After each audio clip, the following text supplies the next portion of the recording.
Welcome to ROAV Perfect classes. In this video, I will continue operating system process scheduling. In previous video, I have discussed about what is the operating system, what are the types of operating system, and what is a process, what are the attributes of process, process of operating system, and what are the process states.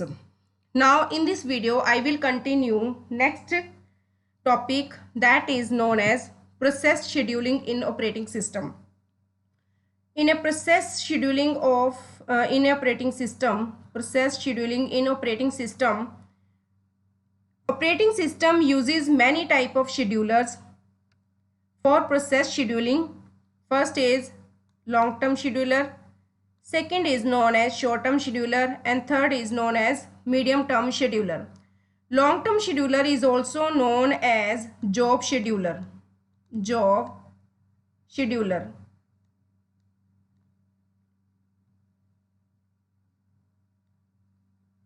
And short-term scheduler is known as CPU scheduler.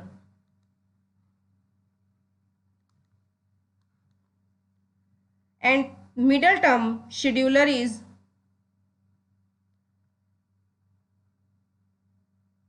mixture of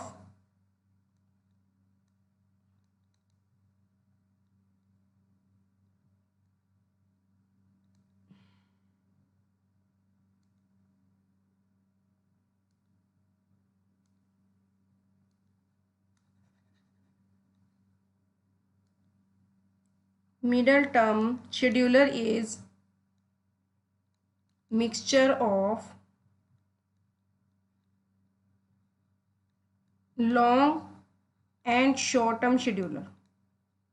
Short term scheduler. Now first is long term scheduler. In long term scheduler, we can say that long term scheduler is known as job scheduler. It selects the processes from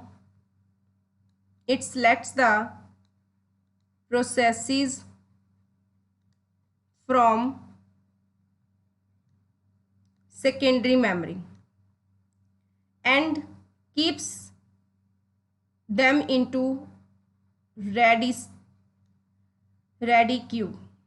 Keeps them into ready queue and maintained in a primary memory. Long-term scheduler controls the degree of multi-programming.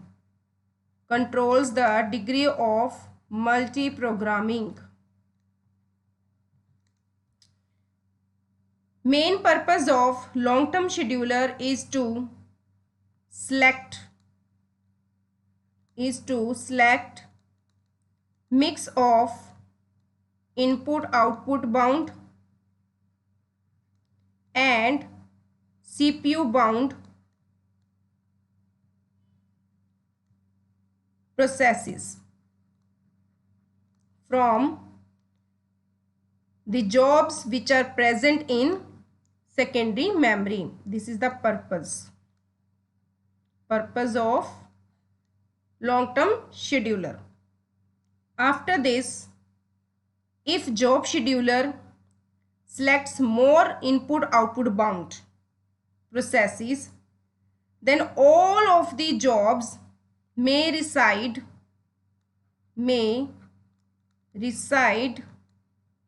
in the blocked state all the time, and CPU will remain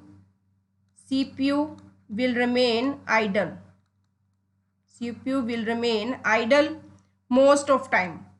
It will reduce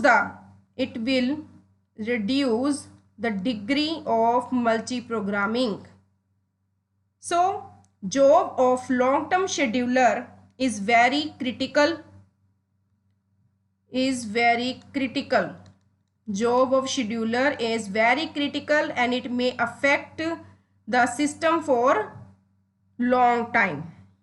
This is a long-term scheduler's work. I will again repeat.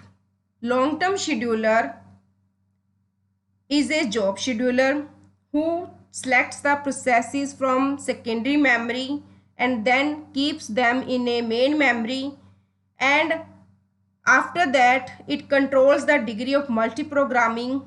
The main motive of long-term scheduler is to select mix of input-output bound and CPU bound processes which are present in the secondary memory. If job scheduler, if the long-term scheduler selects more than one input-output bound and CPU bound, then it will reside in blocked state at all the time, and CPU will be idle at all time, and this will reduce the degree of multiprogramming. And so we can say that job of long-term scheduler is very critical and it may affect the system for a very long time. Now second is a short-term scheduler. Short-term scheduler is also known as a CPA scheduler. It selects one job from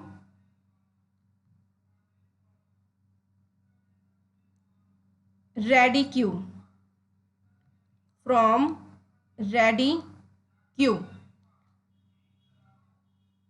and dispatch to the CPU for the execution. For the execution.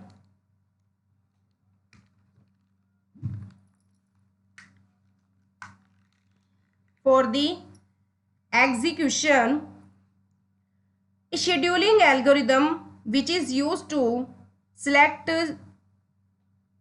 job which is going to be dispatched for execution. Means in short-term scheduler we use the scheduling algorithm that is used to select job which is going to be dispatched for execution.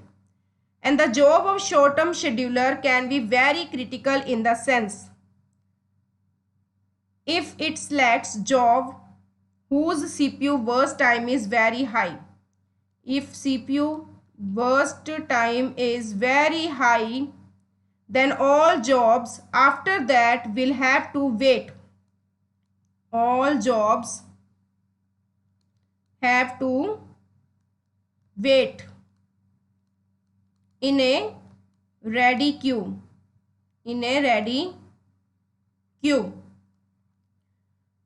For a very long time. This problem is called starvation problem. This problem is called starvation problem. And starvation which may arise if short-term scheduler makes some mistakes while selecting job. Starvation will be created when short-term scheduler makes some mistakes while selecting the job. If it selects that job whose burst time is very high, then all the time it will be remain in a wait state for a very long time. Now next point is medium-term scheduler. Medium-term scheduler takes care of swapped out processes. If the running state processes need some input-output time for the completion, then there is a need to change its state from running to waiting state. Running to waiting state. Running to waiting state. Medium-term scheduler is used for this purpose and it removes the process from running state to make room for other processes. Such processes are swept out processes, and this procedure is called swapping. Swapping means to interchanging, to exchanging with each other. Ready to wait, wait to ready. The medium term scheduler is responsible for suspending and resuming the process. Is responsible for suspending and resuming the processes.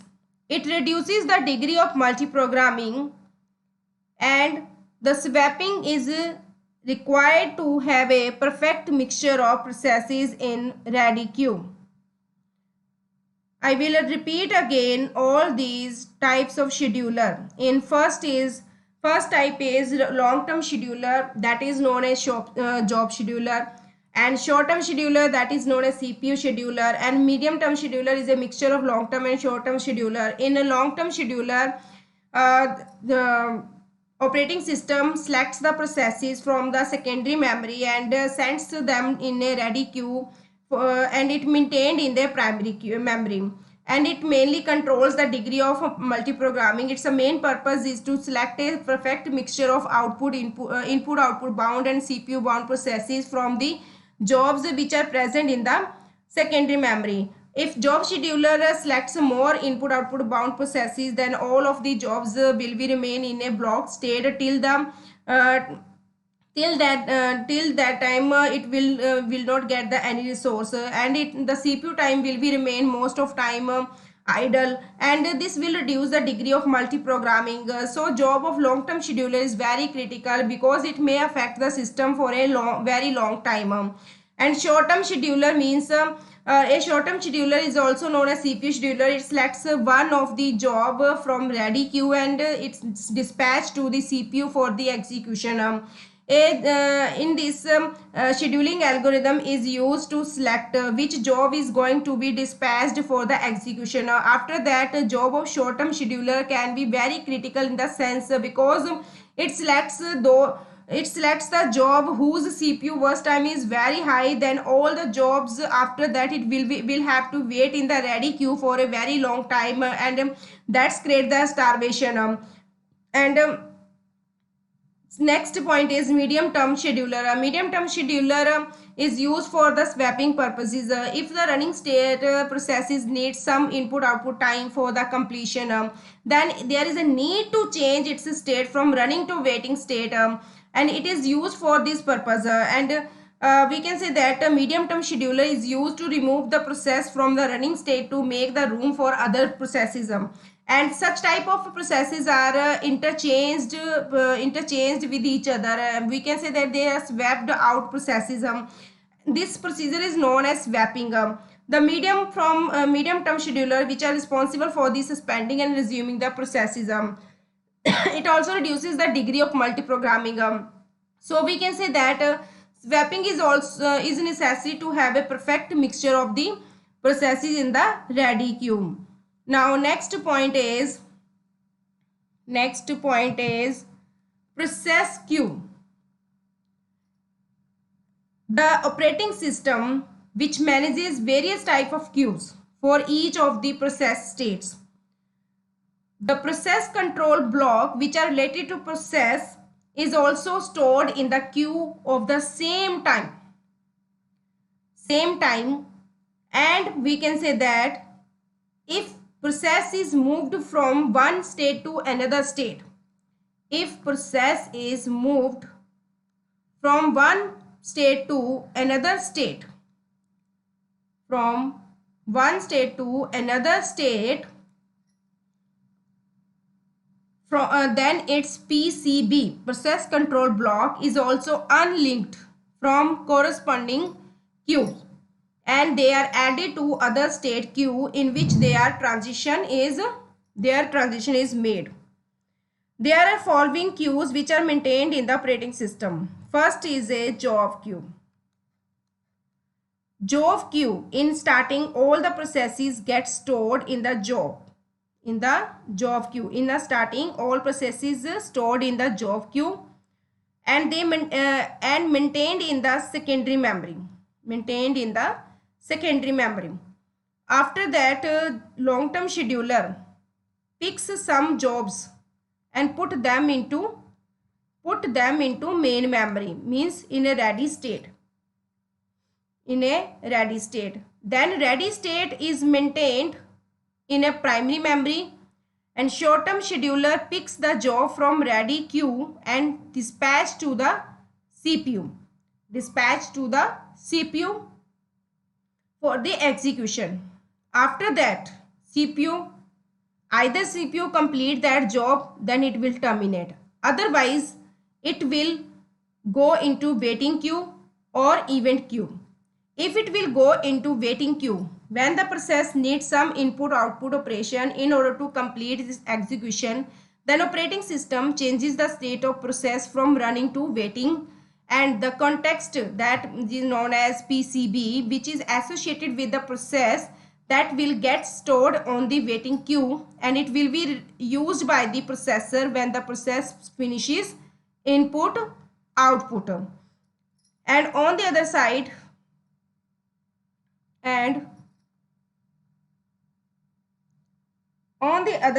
we can say that if it will go into event state, then it will create the event according to timer or priority, then it will go return back to the ready state, and then ready state sent to the CPU schedule it into CPU state, and after that completing the work, it will complete the work, then it will go into termination state. This is the process queue. Now next is various times which are related to process. There are various times which are related to process. First is a arrival time, second waiting time, third worst time, and fourth is a completion time. Arrival time is that time when process is in a ready state. When process is in a ready state, that is the arrival time of process. Waiting time means from ready to running state. From ready to running state, the time which is taken by process, that is not waiting time. From running to completion state, the arriving time, and between the waiting time to completion time, that time is taken by this process, that is known as worst time. And complete time minus arrival time is equal to waiting time plus worst time. Arrival time minus completion time minus arrival time is equal to waiting time plus worst time, because both time will be plus. And total and turnaround time, turnaround time is equal to complete time minus average time. Complete time minus arrival time, that is known as turnaround time. Waiting time is equal to turnaround time minus worst time, that is known as waiting time. And after that, waiting time is equal to turnaround minus waiting time. There are mentioned abbreviations of all these name. AT is equal to arrival time, CT complete time, VT burst time, WT waiting time, and TAT turnaround time. Now next topic is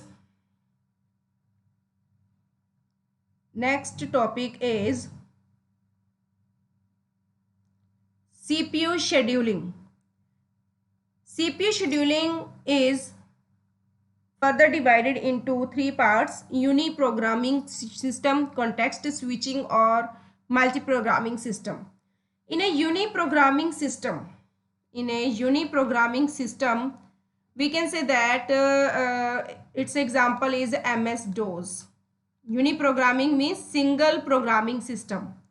Uni means single programming system, or you can say that one programming system. That MS DOS is that system, that operating system in which we can say that one user can use it at a one time. When one process waits for any input output operation to be done, CPU remains idle. This is an overhead because it wastes the time and it causes the problem of starvation.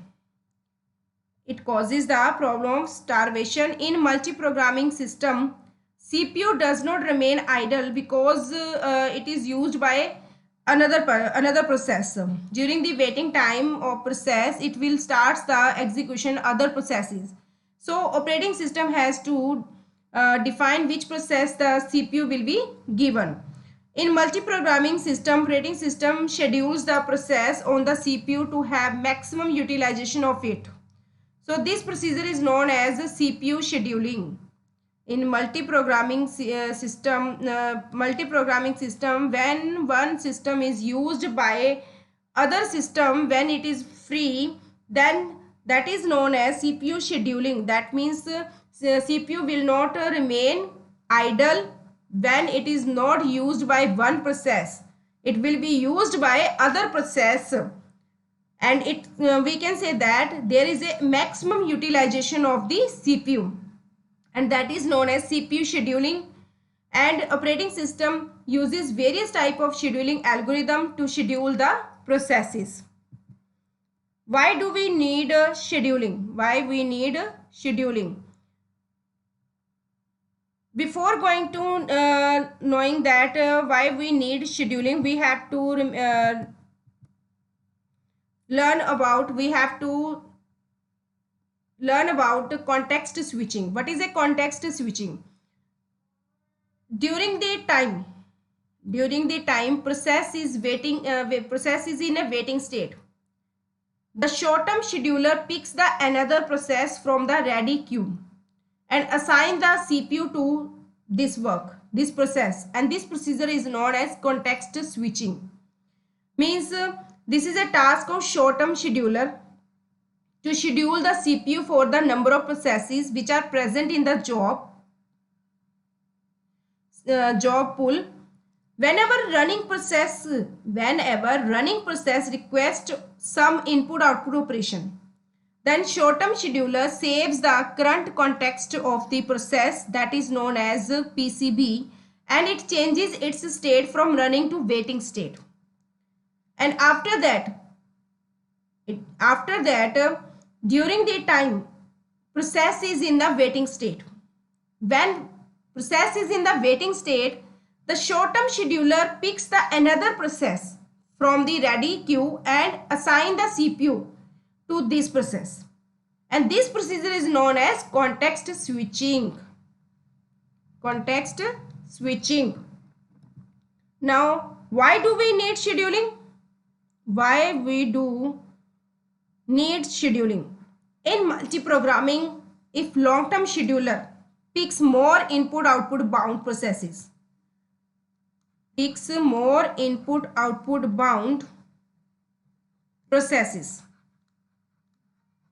if long-term scheduler picks more input output bound processes, then most of time CPU will remain idle. So idle.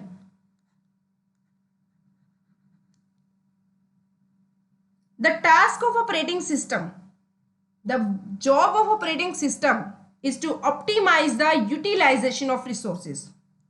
If most of running processes change their state from running to waiting, if most of running processes change their state from running to waiting state, from running to waiting state,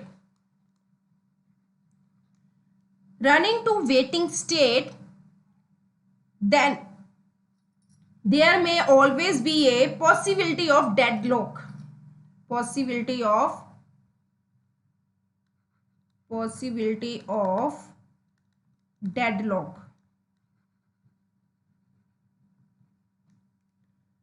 in the system. So to reduce this overhead, operating system needs to schedule the jobs to get the optimal utilization of CPU and to avoid the possibility to deadlock. Means, why do we need scheduling?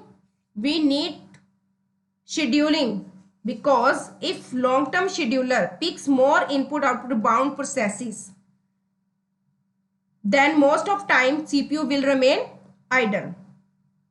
And it's duty of the operating system to optimize the utilization of resources. At that time,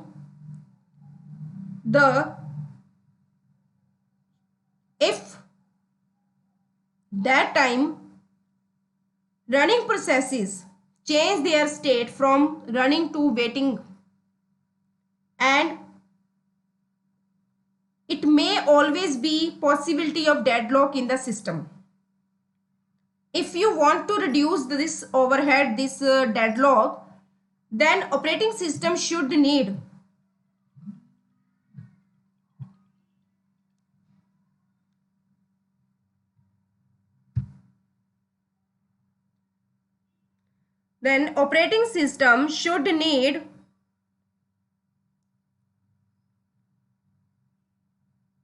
to schedule the jobs to get the optimal utilization of CPU and to avoid the possibility to deadlock.